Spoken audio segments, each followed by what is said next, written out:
Certainly the astrophysicists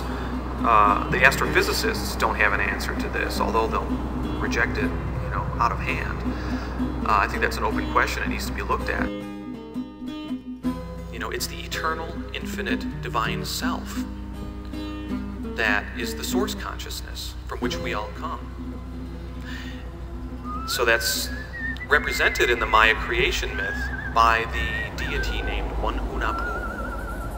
Hunahpu is the father of the hero twins, and he gets sacrificed, and then he gets reborn. And there's a whole complex of teachings around this sacrifice rebirth thing. And the point is that the rebirth process is like an awakening process. Periods that humanity goes through of forgetting and awakening, forgetting and awakening, forgetting. That's the cycle. It's like the breathing cycle. Breathing in, breathing out, breathing in, breathing out. And there are these still points in the breath cycle. If you've ever done pranayama or any kind of meditation, breathing in, still point, breathing out, still point. I think 2012 is one of these still points, and we have a great opportunity to see the underlying truth behind the movement of time, What we find in the Maya world is authentic ceremonies that are still practiced today at period endings in the calendar. The 260-day calendar is still followed. Antonio's people still follow the 260-day calendar. And there are certain days that they go to shrines and they'll make offerings and prayers. And that's like a sacrifice ritual where they're sacrificing and opening up the conduit between the worlds, opening up the connection to restore the wholeness, the big picture, the whole mind, to reintegrate the mind into its relationship with these other, often unseen dimensions.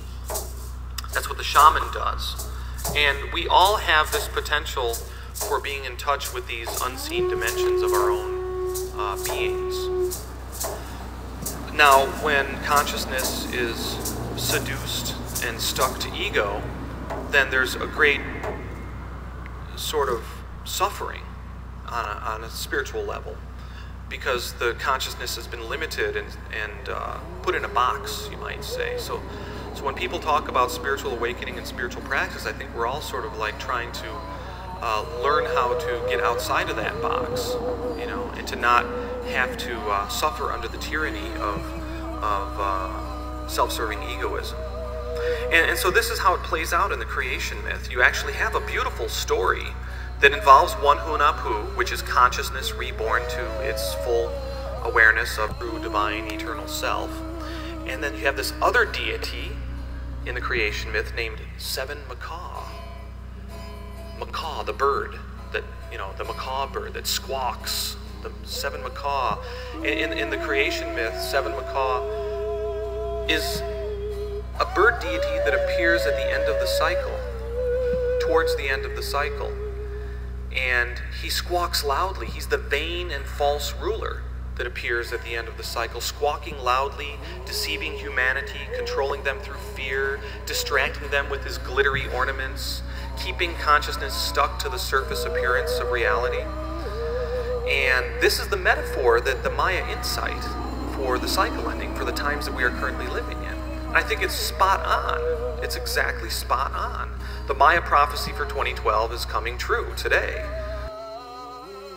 On our jobs, in our families, in the White House, and other parts of the world, we have Seven Macaws everywhere.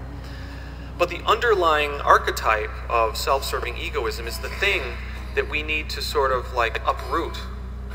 And the only reason why it has power in the world is because it has power inside of us. So the work is really an inner work. The challenge is really the inner work of dealing with our own projections, dealing with our own shadow projections that feed the Seven Macaw system. In the creation myth, it's the hero twins, right, that come along. And the hero twins are in service to resurrecting their father, one Hunahpu, who had his head cut off by the Lords of Darkness. Seven Macaw is one of the Lords of Darkness.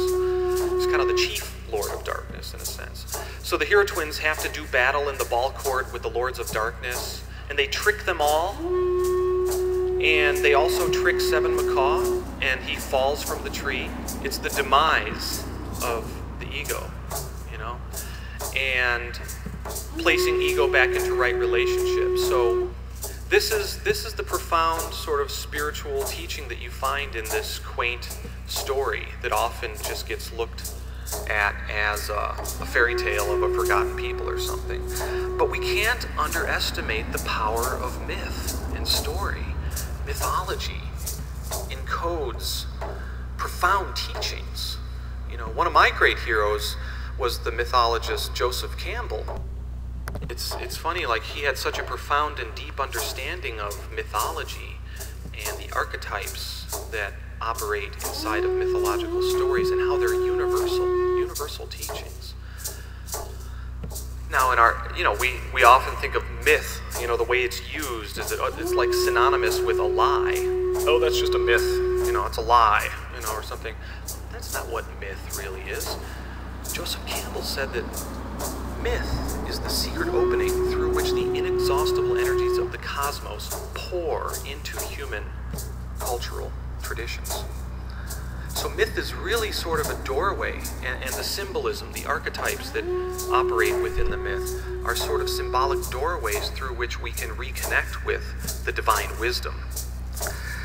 And this way of thinking about mythological stories like the creation myth is exactly the way that the Maya and other indigenous cultures think about mythology. And so in the creation myth, we have a very profound teaching that can help us understand what 2012 is really about. You know, this is why it's great that we are here together with Miguel and Antonio, because they can open up the more maybe participatory experiential encounter with these ceremonial processes.